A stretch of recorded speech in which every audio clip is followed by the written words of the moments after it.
Yeah, yeah, yeah, yeah. I want West in I place once more. Yeah, easy. You wanna know where I come from? You wanna know where I come from? I believe. You wanna know where I come from? I don't pan the Middle East, but y'all out the West one get the kid peace. Me step over to pretty Christine. A big broad smile and giggling teeth. Have a brand new 4-5 pretty crisp clean. We deal with the chica press pretty pristine. Them say them bad but we no intrigue. If you this now your top 10 killing increase. We no join both sides. One west are the best you fi know boy. You put a S on your chest when the chrome pint. Every bone a broke when left lone tribe. They go force right boy if you know your size. Don't see me on the street on a 4-5. You get ratchet knife in your throat pipe. Man who make your chop flesh or your ghost rise. Give up the ghost. Make keep both white. Y'all shut up, bend over, pan to a pint. Fuck you, make you get wet like a boat ride. If you hold tight, y'all, me a hold tight. Alright, no later, then more time. Me have things to do, but got more fight. Lucky where the nanny, girl do bright. Then we shoot the bumbo clad, you grind. That's where we come from. I don't pan the Middle East, but y'all out the West one get the kid piece. Me step over to pretty Christine. A big broad smile and giggling teeth. Have a brand new 4-5 pretty crisp clean. We deal with the chica press pretty pristine. Them say them bad but we no intrigue. If you this now your top 10. Yeah, them too bad, I just mouth them up, I just slogan. You could have big and tough like Hulk Hogan. You get your own a bag, you get toe tag. Send your soul to God, their best no God. Do all fucking clip of your own that. No come set, no chop of your own bat. I go get sent off, we run postal. Get a play out box. She say me handsome, she want hold me cocky at ransom. She want hood fi broke, she want yam some. She say breed me, give me that one son, boy. We have shotgun, we have Remington, we have Magnum. So if a beef you want, you can have some. Anything we come turn in a phantom. How where we come from? I don't pan the Middle East, but y'all out the West one get the kid piece. Me step over to pretty Christine. A big broad smile and giggling teeth. Have a brand new 4-5 pretty crisp clean. We deal with the chica press pretty pristine. Them say them bad but we no intrigue. If you this now your top 10 killing increase.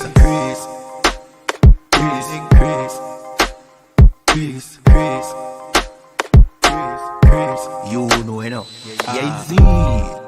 I want what's in I building. You know when we come through, just hide the gal them and hide the liquor.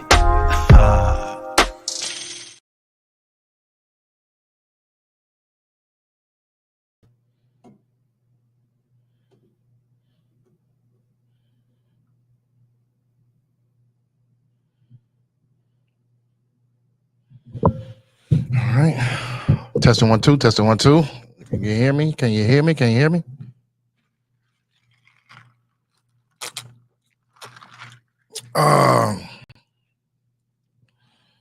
All right. First, let's get a most high hand.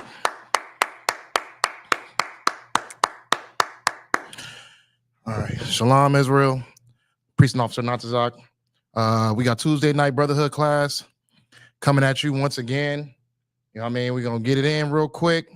Ain't going to hold you for too long. We're going to get a couple of good, quick little precepts in, a little topic going on right now. And I'm gonna send y'all on y'all way. That's it. You know what I'm saying? So first and foremost, we're gonna get into a very, very, very important and heavy topic, which is our King himself, right? So the title says the word, right? We're gonna talk about Christ.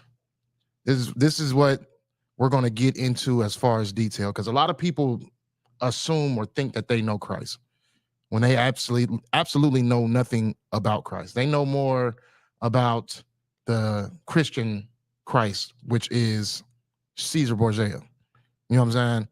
They don't really know about the Christ of the Bible. You know what I mean? Yahweh Shai Mashiach in Hebrew. You know what I mean? They don't really know about our King. You know what I mean? The King that is actually written within the scriptures of this book. You know what I'm saying? They only know about what they've been told. Only know about like old fable tales and folklore about a man who never existed, but they don't know about the Christ in this Bible.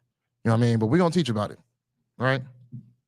So We're gonna get an understanding about who Christ is. We're gonna get an understanding about Christ's life, and we're gonna get an understanding of just get a little background on him real quick, right? You know what I'm saying? It's important to understand this. It's real important to understand this because of the times that we're living in right now. You know what I mean? And in this particular time period that we are living in right now, we're starting to see the entrance of our King, Yahweh Shai Mashiach. You know what I mean? And everybody thought that he would come in and it would be a glorious scene, and it would be a scene of kindness and a scene of pleasure and a scene of no. Christ is not coming to bring any of those things. He's not coming for your enjoyment. He's not coming for you to have a good time. You know what I mean? Christ's entrance to this world is going to be through war, through fire, through smoke, and through blood. You know what I mean? But we have to understand that because we've been being taught that Christ loves everybody. If you love everybody, you're not coming back to harm anyone. You're not coming back to spread justice. You're coming back to check everybody and get everybody in order and give everybody a hug, right? That's if you love everybody. But that's not the Christ that we see that's in this book. That's not the King that we see in this book. We know who Christ is. We know what Christ is going to do when he gets back. You know what I mean? And he's not coming to give hugs. He's not coming to give kisses. He's not coming to give gifts. He's coming to give war. He's coming to give warfare. And who is he giving warfare to? Well, you got to understand him in order to get that, right? So let's get an understanding about him, right?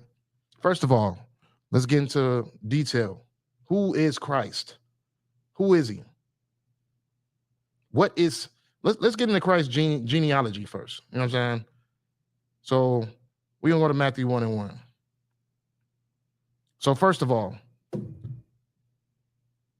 Christ, let's get into his parents, his mother and his father. His mother is Mary, his father is Joseph. You know what I mean? That's written in the Bible. There's nothing that should say that Christ did not have a father, that Christ magically appeared on earth. There's no scriptures in the Bible that says that. He did not just appear.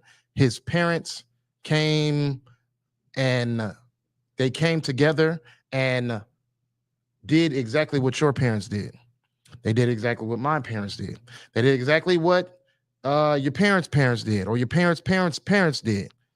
They came together and they had a physical relationship. You know what I'm talking about. You know what I mean? They consummated. They had pleasure in the bedroom. That's the best way I could put it. You know what I mean? Christ's mother and father had pleasure in the bedroom, just like your parents had pleasure in the bedroom, and my parents had pleasure in the bedroom, and now we're here. Okay?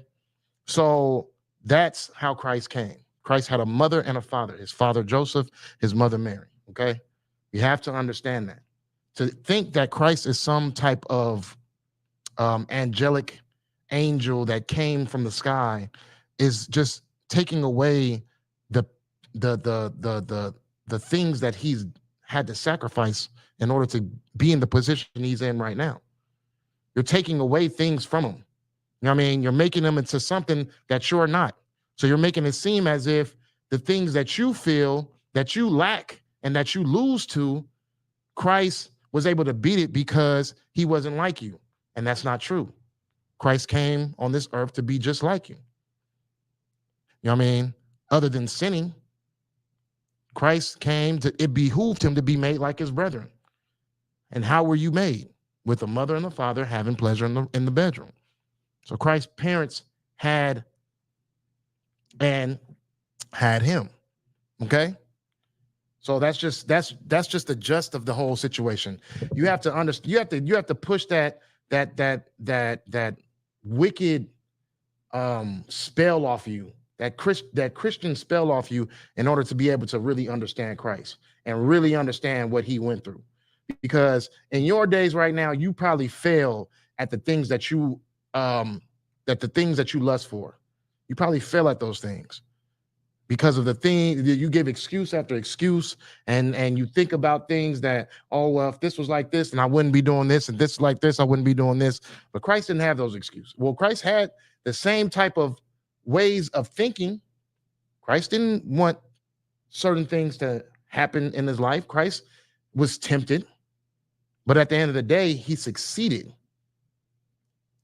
And it didn't take an angelic background for him to be able to succeed.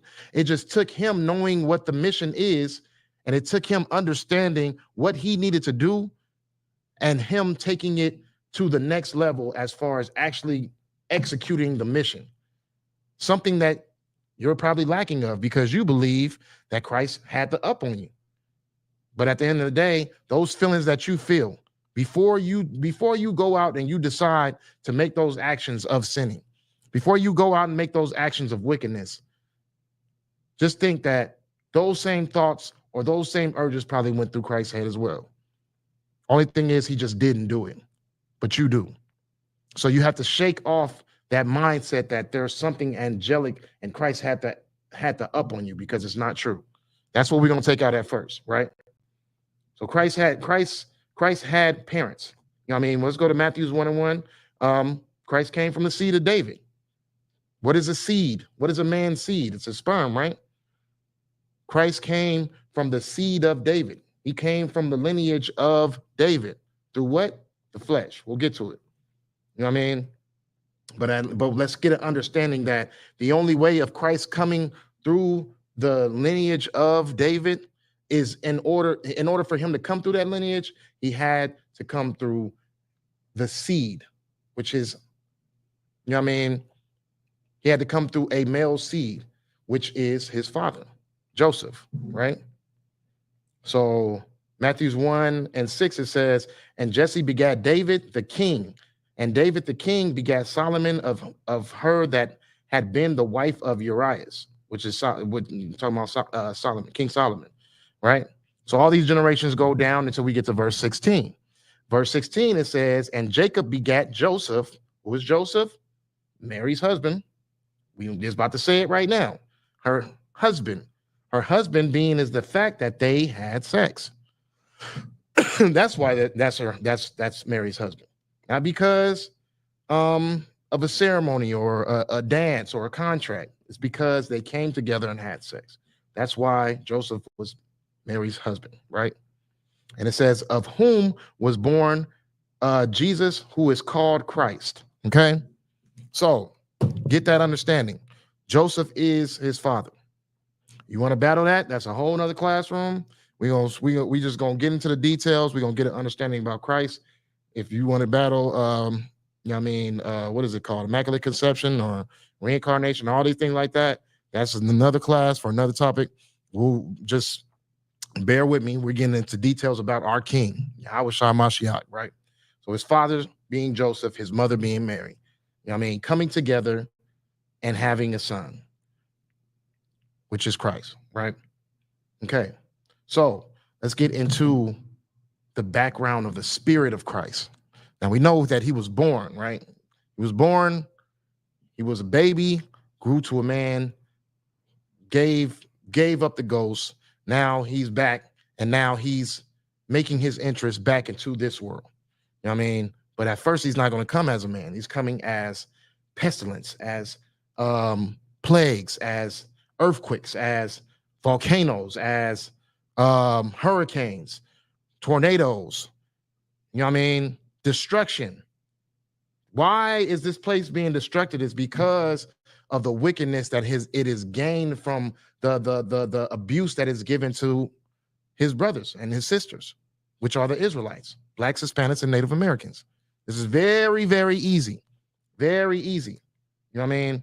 But we're going to go from step to step in detail, and we'll try to get this as much as possible, right? But let's get into the spirit of Christ. Christ is the first creation of the Most High God, right? Of his Father. Father being because he is the first creation. Now, you gotta think. It gets way more deeper than what you think Christ is. You think, for some reason, Christ is the reason. Christ is God. Christ is his father, which is pretty much saying that he's a schizophrenic as well, because you're saying that he's been speaking to himself throughout the whole New Testament, which is not true. You know what I mean? He's speaking to his father, and he's speaking to his father because he is the spirit of Christ is the first creation of God. Okay. And then Christ was ordered, him and the angels, to go out, and he was given power. We're going to get into that in a second so you can get an understanding about what Christ truly is, because it's way deeper than just him being perfect on earth and dying on the cross. It's way more deeper than that. You know what I mean? You have to really, really understand who our King is and what he has done for not only the world we live in, but for us. You know what I mean? So Christ being the first creation, Christ is the one who was given the order to go and create the heavens and the earth. Now, we're going to get a couple of precepts in the Bible to show and prove that. Now, first, we're going to go to, what is it? John chapter 1 and verse 1, right? Let's get there real quick. And it says, the book of John chapter 1 and verse 1, it says, in the beginning was the Word, and the Word was with God, and the Word was God. The same was in the beginning with God. All things were made by him, and without him was not anything made that was made. In him was life, and the life was the light of men. So let's get into that. Okay. Now, in the beginning of our world, right? This planet that we live on, you know what I mean? The air, the oceans, the fields, I said the oceans, so I can, the seas, the mountains, the sky. None of these things had form until Christ was given the order to form these things. Christ and the angels came, and this is where you get the book of Genesis. Does that mean that Christ is his father? No. That just means that Christ was given the order to go and, you know what I mean, make these things. And these things that he created were so pleasing to the Lord that he allowed him to have rulership over them. Hence why you get from Genesis all the way to Revelations to the prophecy of Christ ruling this planet, this world, right? Okay. But it all goes through from Old Testament to New Testament of how the buildup happens, right? So in the beginning was the Word. What is the Word? What is the Word? Does anybody know? What is the Word?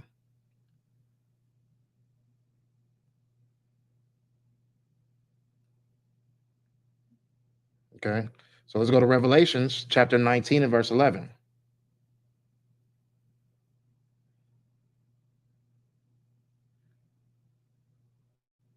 So this is the book of Revelations, chapter 19 and verse 11. It says, and I saw heaven opened, and behold, a white horse. And he that sat upon him was called Faithful and True. And in righteousness he doth judge and make war. His eyes were as a flame of fire. We know this is Christ, right? And on his head were many crowns. And he had a name written that no man knew, but he himself.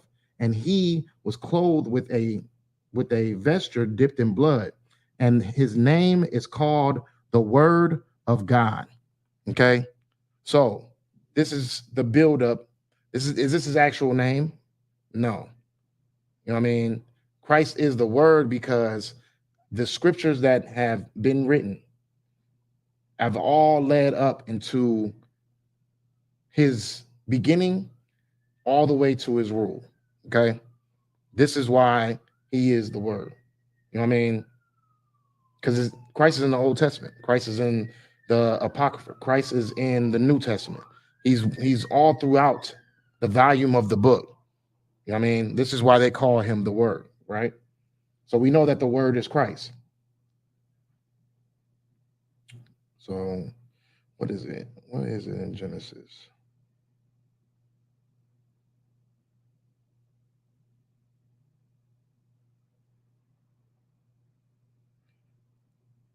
Let me see. I'll go back to John 1:1. So that just because we know that Christ is the word, right? So John 1:1. Let's see. So let's go back to it. In the beginning was the word, and the word was with God. Okay. So Christ was with God. Christ was with power. That is the definition of what God means. That is the translation of that word, God. It means power. Christ was with power, and the word was God, and the word was power. The same was in the beginning with God, with power. All things were made by him, and without him was not anything made that was made. So, what do we get from that, right? So, nothing would be made if it wasn't for Christ. The things we see, the things we wake up to, the things we go to sleep to, those things wouldn't exist if it wasn't for Christ. Christ was given the order and given the power by God to be able to create those things. We're gonna go to what is it? The same was the beginning with God. That's Colossians 1:14, right? So let's go to Colossians 1:14.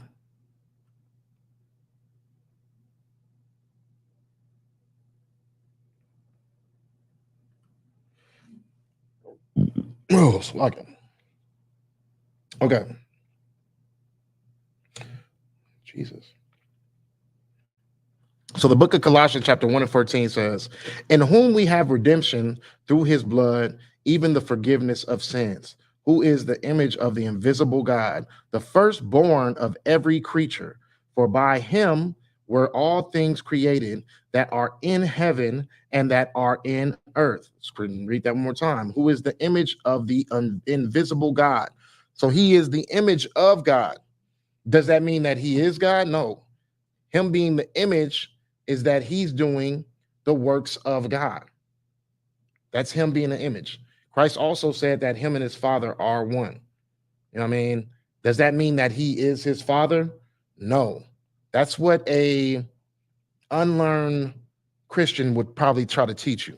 Because Christ said that him and his Father are one, it makes it seem as if Christ is claiming that he is his Father. You know what I mean? But that's the same thing that the Pharisees thought, and they wanted to kill Christ for that. You know what I mean? So a Christian is no different from Pharisees or Sadducees. Just keep it off the rip with it. Christ is not claiming to be his Father. He's saying that he's in the image of him. My son is in the image of me. Why? Because he walks in the manner that I walk. He walks in the manner that I've raised him to be in, that I taught him to be in. He does the things that he sees me do. He's walking in my, he's me and him are one. You know what I mean? And I raised him to be so. Does that mean that they were the same person? No. But he is me all over again. That's the best I could put it for you. His morals are the things that I instilled in him. His law are the things that I instilled in him. Me and him are one. So if you see me, you see him. And if you see him, you see me. You don't know how many times I've had people say, oh, yeah, well, your son look just like you. You know what I mean? Oh, you and your son the same. It's the same thing. That's what Christ is saying. You have to take that spell, that Christian spell off you, and stop thinking in a manner where you want Christ so bad to be the Father. Because what you're doing is you're being weak, because you're making it so that Christ is the only one that can accomplish following the law, statutes, and commandments. You know what I mean? Being a righteous person until his last breath. That's what you're doing. You're giving excuses. It's not what Christ wants. Christ wants you to understand his ups, his downs, you know what I mean, his temptations.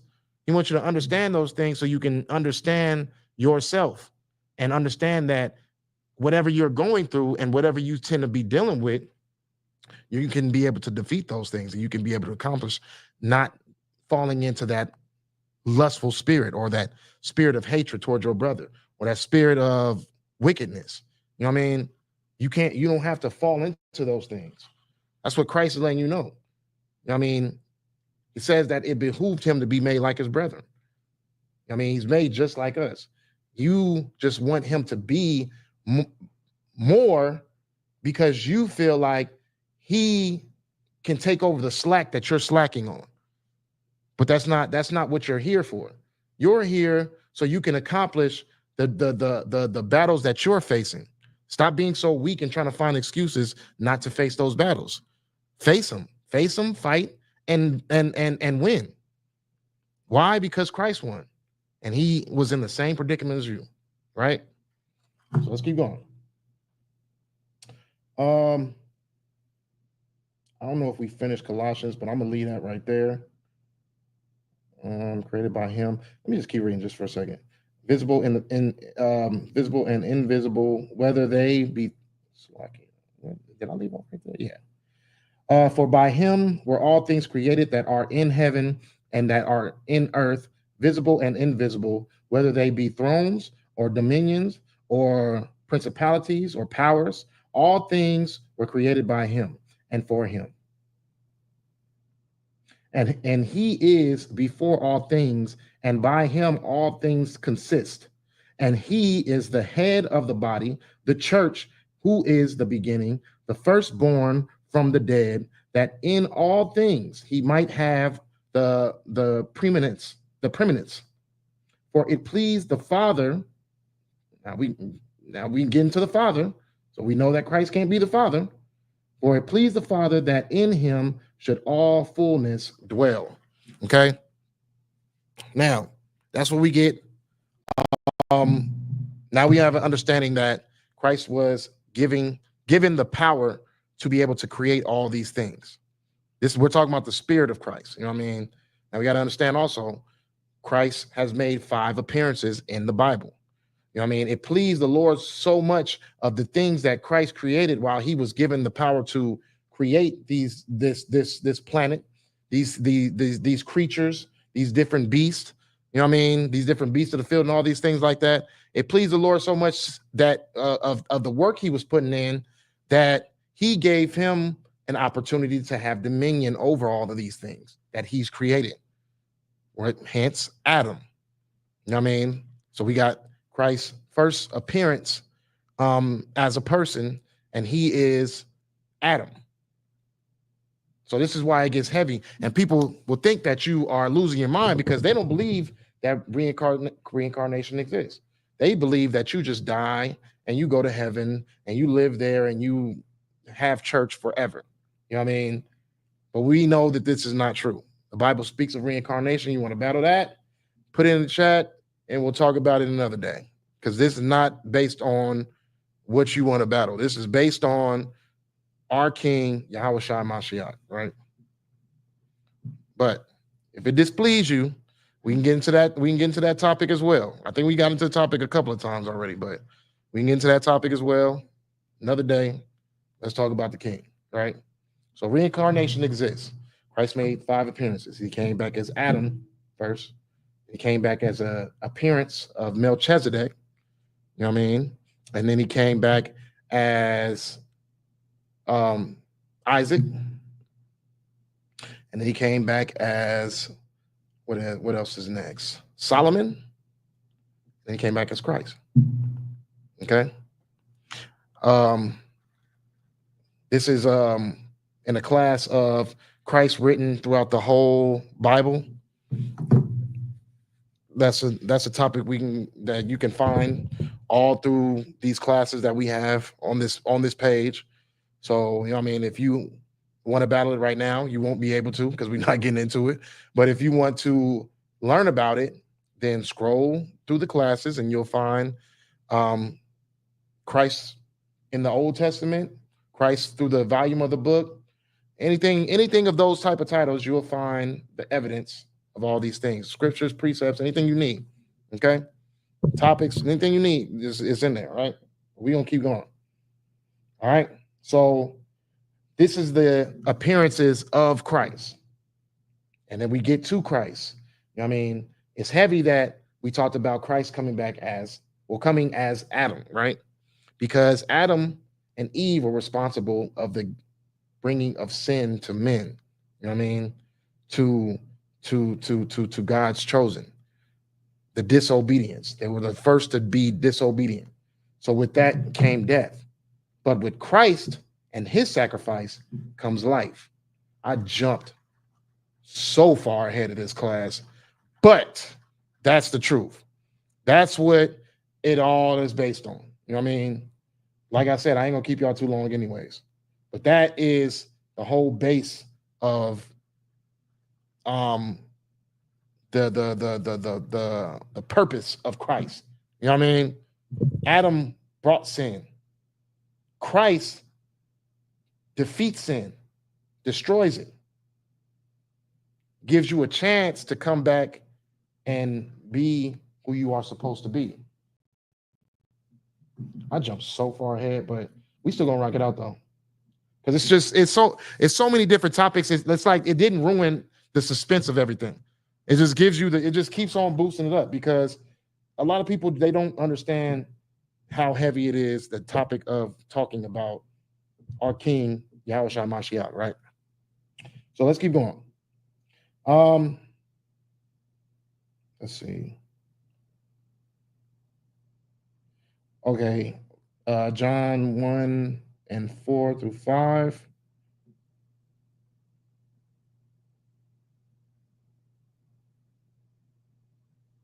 John 1, 4 through 5. Let me see, I'm going to right now.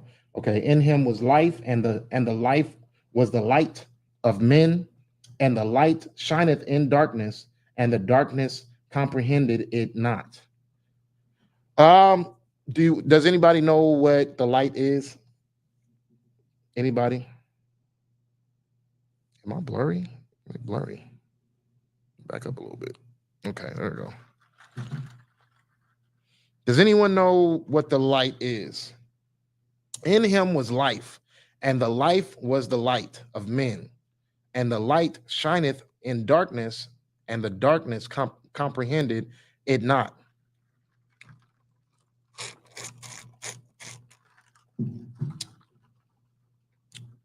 So in him was knowledge.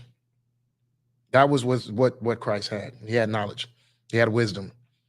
Wisdom and knowledge is compared to light throughout Song of Solomon, Wisdom of Solomon.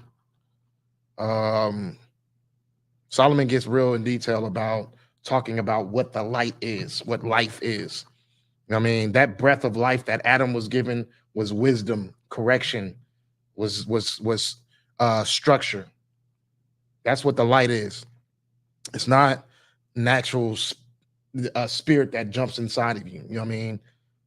It's the wisdom that you have. It's the knowledge you have, right? That's the light. That's the light. And Christ had a lot of that. Christ had a lot of wisdom. He had a lot of knowledge. Okay. On to the next. Let's keep going.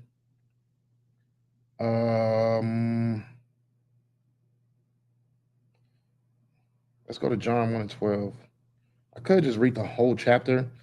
Take some time to read John 1 and 1. John chapter 1. You know what I mean? We ain't got that much time. We probably got about 30 more minutes left.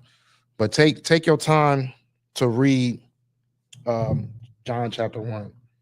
I'm just going to fly through this real quick. But it says, but as many as received him, to them gave he power to become the sons of God, even to them that believe on his name.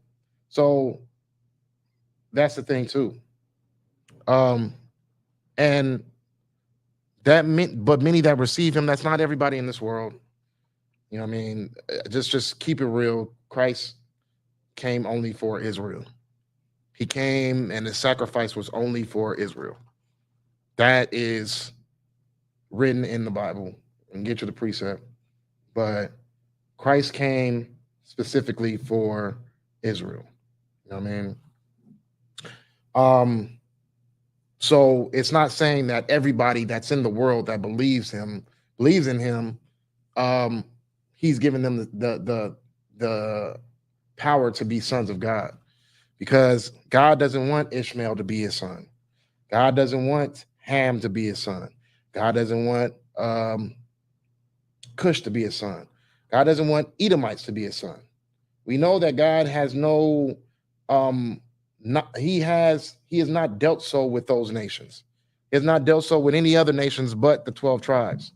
So when we see precepts in that manner, and when you have that spell on you, you all of a sudden just assume that it's speaking about anybody can just believe on him, and anybody could, you know what I mean, have the opportunity to be a son of God. That's not true.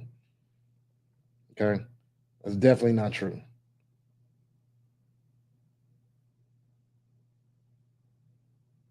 So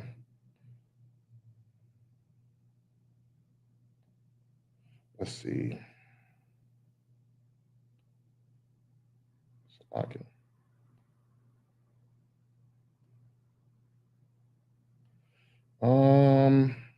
Can we go to next? Let's check it out in Matthews 15 and 24 real quick. Matthews 15 and 24. I'm about to go there real quick. Oof. Okay, so it says, I'll start at 23.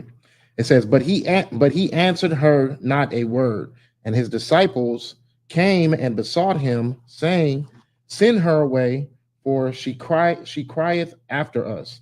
But he answered and said, I am not sent but unto the lost sheep of the house of Israel. Okay, Christ came only for Israel. He says it himself. It's in the Bible. What else we got?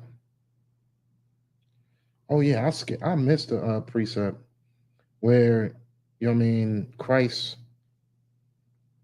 people acknowledging the fact that Christ is Joseph's son. I don't know why I skipped that. So just imagine we're going back into the beginning of the class, right? And this is John 1 and 45.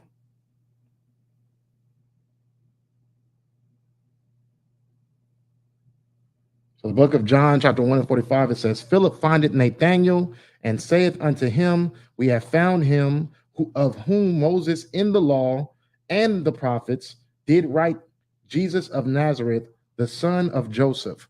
Now, you got to slow that down just a little bit. You can't just fly right through that, okay? So they're saying that if Philip findeth Nathanael, right, and saith unto him, we have found him of whom Moses in the law and the prophets did write, Jesus of Nazareth, the son of Joseph. Moses in the law and the prophets. So they're saying themselves that Christ was mentioned in the Old Testament. You know what I mean? That go for you, Old Testament weirdos. You know what I mean, who believe that Christ and the New Testament is non-existent. I mean, they wrote about Moses. Moses and them wrote about Christ. The prophets wrote about Christ. So Ezekiel, Isaiah, you know what I mean?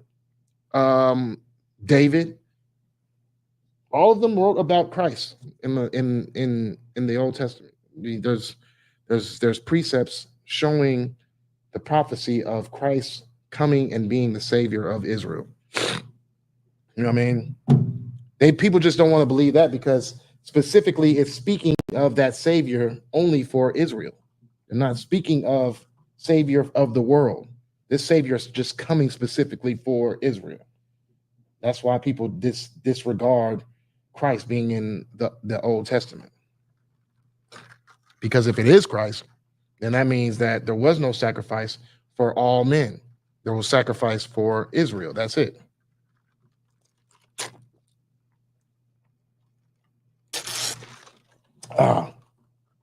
Let's keep going.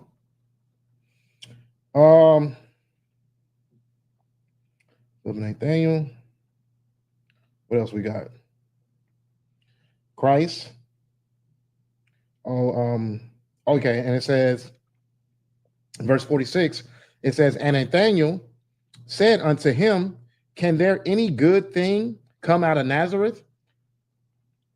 Take that as, can there any good thing come out of Nazareth? That's saying Christ came out the ghettos just like, the majority of us Blacks, Hispanics, and Native Americans. We're in the ghetto, and we're not talking about the whole population of Blacks, Hispanics, and Native American, but the majority of us. The majority of our population are in the ghettos, in the barrios. On the reservations. This is where we're located. This is where you can find us at. Christ was also raised in the ghetto. This is showing proof of Blacks, Hispanics, and Native Americans being God's people, or Christ's brethren. This is how you know, because Christ came out the ghetto, and so do we. Plain and simple. So the things that we've dealt with growing up, the hardships, the poverty, the things that we've had to deal with, Christ had to deal with those same things as well. Okay, Christ was probably on the streets playing football or hide and seek. He was probably, he probably had days where he had to put water in his cereal. I don't know who done that. I haven't, but Lord be with you. It's probably a whole bunch of stuff that Christ probably had roaches. Yeah, roaches probably didn't exist back in those days. Roaches been standing the test of time. You know what I'm saying? Probably had roaches. Never know. This is what I'm saying is, went through the same things that we went through in these ghettos, in these projects. Went through the same thing we do. You know what I'm saying? They probably had drive-by horses. You know what I mean? It was throwing slinging rocks off a horse when they seen they ops on the street. No, I'm just funny. I'm just joking. Them all jokes, but but real talk. Christ came out the ghetto. You know what I mean? He came out the ghetto. That's why he's asking, could a good thing come out of Nazareth? Because Nazareth was the ghetto. Like saying, could a good thing come out of Compton? Could a good thing come out of the Bronx? I don't know if these places are all gentrified now, but before, they all ghettos. Okay. Can a good thing come out of Shreveport? You know what I mean? You got to think about that. So Christ came out the ghetto. What else? So, you really, not only was Christ had a mother and a father, he was made just like us, but he also had to live in the conditions we lived in. He also had to live under the circumstances that we lived in. A struggling mother and father. Trying to make ends meet. Joseph was a carpenter.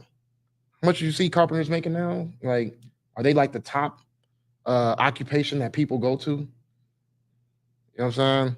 Like, think about it. The Bible's being specific for a reason. It's giving these details for a reason. So you can feel something for it. You can have some type of, what's the word I'm looking for? You can have some type of bond towards this, because our people are the ones who understand this type of lifestyle, understand this. Christ went through living in the ghetto, you know what I mean? And then the lifestyle that he chose was to be the high priest. You know what I mean? He chose the Father over everything. Even as a child, he could have been outside playing football. You know what I mean? For the what do you call it? The Nazarite high school. What do you call it? NH8. How would you say Nazareth High School? NHS. You know what I mean? He could have probably played for his high school in NHS, in the Nazareth High School. I mean, he probably could have been outside playing hide and seek. He chose to learn the scriptures. He chose, and it's not something that's unheard of. I mean, we have brothers in this school who are as young as 12, 11. You know what I mean? Sitting in class, all black, sitting in class, trying to become officers. Like, it's not something that's not being seen before. You know what I mean? It's just the lifestyle that Christ chose. So let's keep it going. Let's keep this thing going. We had a dedicated young child who was so had so much zeal for the Lord. You know what I mean? He was in the temples even at the teaching at the age of 12. So, you know what I mean? You got to think about how on fire Christ was for the scriptures, for his father. You know what I mean? Let's keep it going. All right, so I won't read that one.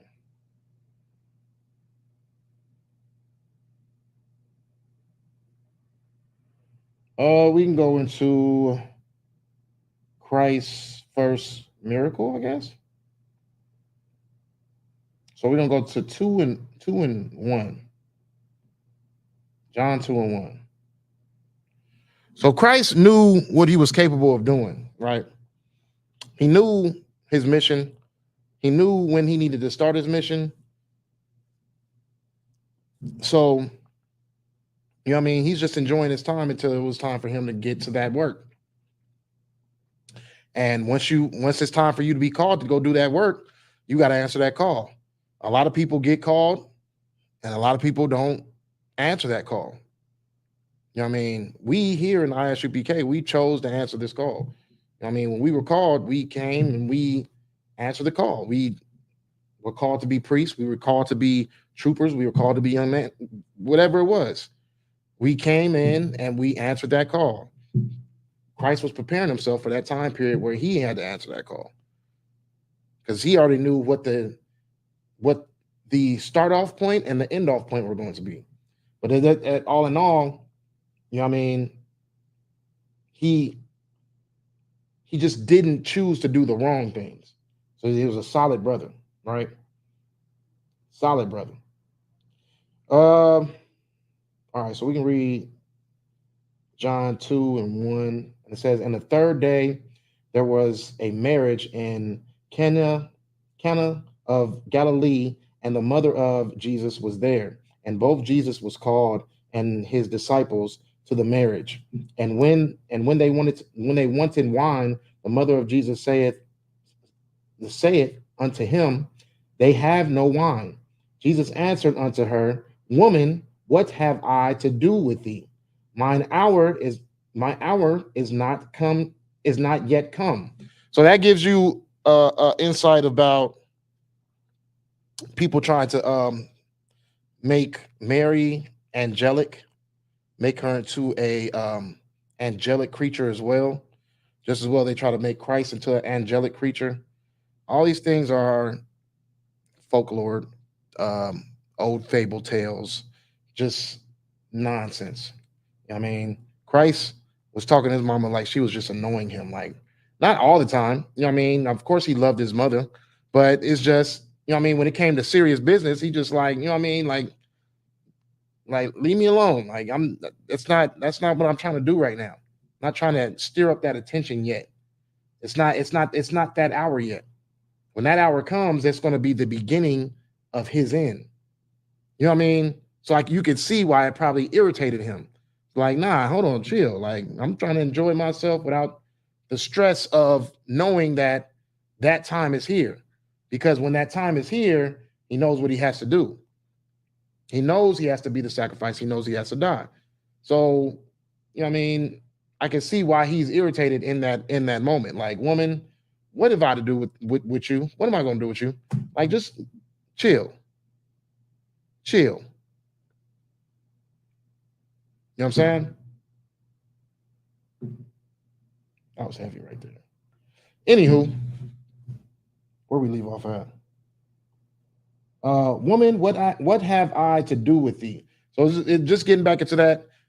People are going to try to create these angelic things because they want you to serve, they want you to pray, they want you to idolize, they want you to sin, they want you to treat something over than God. I've seen people pray to Mary. I've seen it with my own eyes. I mean, I've seen people hang up a picture, not even Christ's mother Mary. We're talking about Caesar Borgia's sister that they tried to make an image that is Christ's mother, which is not. But they use that folklore tale and combined it with scripture and tried to make a deity. Okay, so people pray to this image. People pray to Mary, which is a false idol, because Mary in the Bible was just Christ's mother. She didn't know what his mission was. She didn't know where he was going with it, whatever he was doing. She didn't know his if and buts or whatever he had on his mind. She didn't have a clue. She was just being his mother. I mean, she just knew he was capable of making some wine. You know what I'm saying? So Christ made some wine. Okay. So all in all, there was nothing angelic about Mary. Mary was just a woman who loved her son. That's it. She wasn't this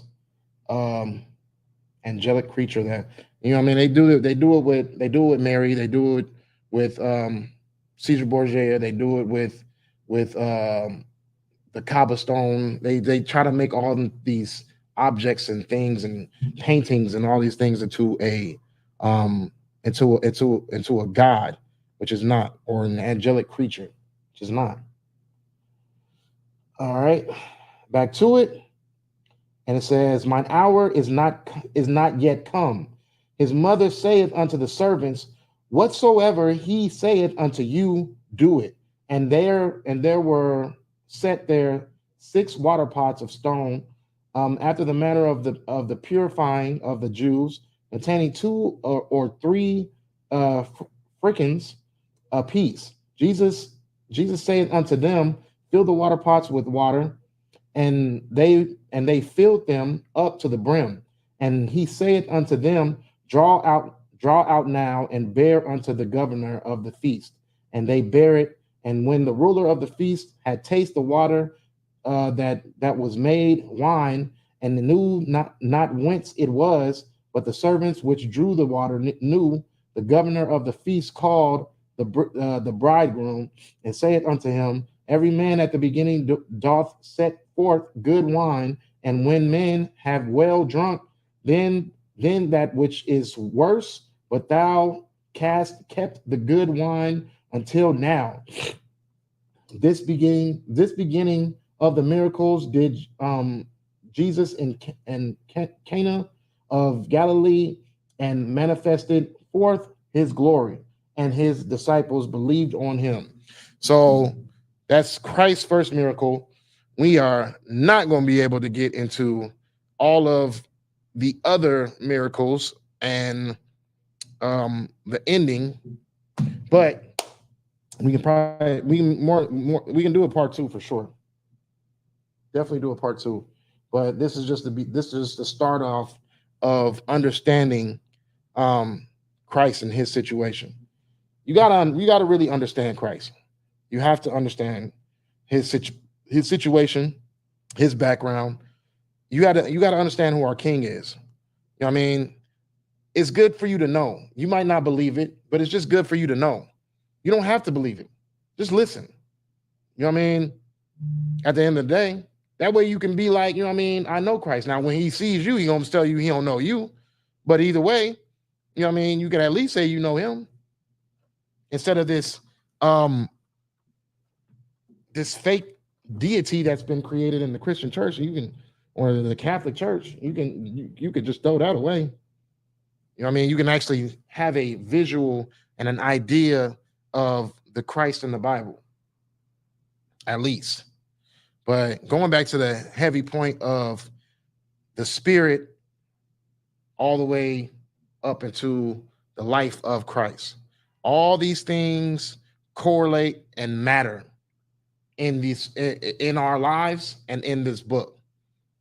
All these things lead up into the final prophecy. God, I can't even say the final prophecy because it's not going to be the only prophecy that's just the world doesn't stop when Christ returns. The world begins. You know what I mean? So there's going to be new prophecies. There's going to be new things that we have to accomplish. There's going to be new things that we have to do, but it's going to be in a righteous manner, and it's going to be under structure. It's going to be under authority. Look at the world of where it's at right now. No structure, no authority. People are divided. People are fighting over who's going to rule. People's fighting over, oh yeah, what's this that's going to happen? Ports are being shut down. Famine's going to start. War is already at brink. Bombs are being dropped. Another hurricane's about to drop in like what, a couple of hours. You know what I mean? Like, get yourselves prepared because it may not be right now. It may not be today. It may not be tomorrow. It may not be next week. It may not be the week after that. It may not be next year. It may not be in this lifetime. It may not be after the lifetime after that. But just prepare yourselves. Get right. You know what I mean? Fight those spells given to you from the Christian church. Fight that unwanted spirit. You know what I mean? Just fight. Stop falling into the same. It hasn't benefited you at all. I'm not just talking to. Yeah, I am. I'm just talking to the religious people. You know what I'm saying? You gotta break out of that narrative because as you read these scriptures, you're reading with a narrative already created in your mind. So you can't get past the things that you feel like you already know. It's not gonna your mind, that spirit is not gonna allow you to get past the things that you feel like you already know. You have to go into the details of this book without that the doctrine that's already been pushed in your mind. That doctrine has not benefited you at all.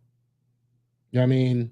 You feel like, oh yeah, God's speaking to you personally. God is not speaking to you personally. It's not happening. He's not speaking to you personally. He does not know you. God does not listen to the prayers of a sinner. So you can't say, oh, I'm not perfect and we all sin, and then read that the Bible says that, you know what I mean, God doesn't hear the prayers of a sinner. What is that? John 9 and 13? I think it's John 9 and 13. But God doesn't hear the prayers of a sinner. He doesn't hear what you're saying. You know what I mean? So you can't sit there and say, oh, I'm not perfect and I sin. And, oh, yeah, well, I mean, I pray to God. You're not praying to God. God's not speaking to you either. It does not make sense. It does. It's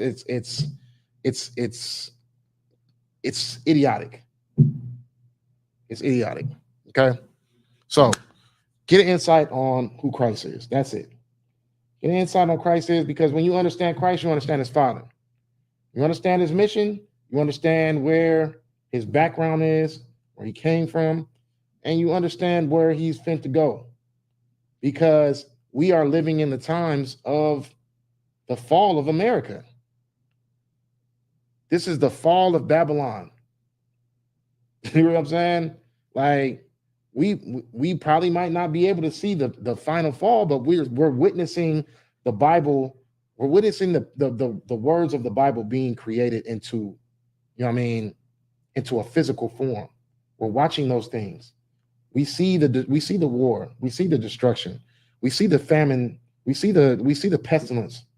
We're seeing the entrance of Christ leading up to the final. None of these main empires have lasted. They've all became desolate. The same will happen to America. Your faith in this nation is going to get you hurt. It's going to get you unalived.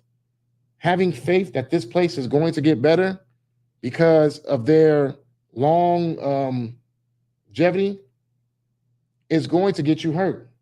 You are not ready for what's going to come to this place. And then not just that, when destruction finally does reach the borders of this land, they're not going to go out of their way to help you. They're not. Black, Hispanic, and Native American, they don't help us now, even at the top of their class. Just think of what's going to happen when this place becomes lower and lower and lower and lower. You know what I mean? They're going to come after our resources first. They're going to come after our destruction first. Even in their destruction, they're going to still hate us, and they're still going to want to unalive us. So you need protection. And that's why you have to build this body under Christ's authority, under Christ's rule, because he's the only righteous ruler. Kamala Harris ain't gonna do it for you. Donald Trump ain't gonna do it for you. None of these people these people have been distracting you and destroying you for how long now? Why continue to allow yourselves to be put under the foot of a predator? Okay. Part 2 coming soon. You know what I mean? Part 2. And we gonna get into the details of Christ's walk through life, the miracles he's given, the things he's done. I mean, let's give the king some acknowledgement. I mean, let's give him some appreciation. Because we wouldn't even be put in this position to be able to hear this truth if it wasn't for Christ. We'd be stuck with Christianity and Catholic Church all day. You know what I mean? But we are the ISUPK on the Commander Junior Hana. I want to say Shalom Yahweh Shem Yahshua Baraka Thumb to the brothers. Shalom Yahweh Shamar the Thumb by Shem Yahshua to the sisters. The water for y'all tuning in. Come back next week, Tuesday, Brotherhood class. Shalom.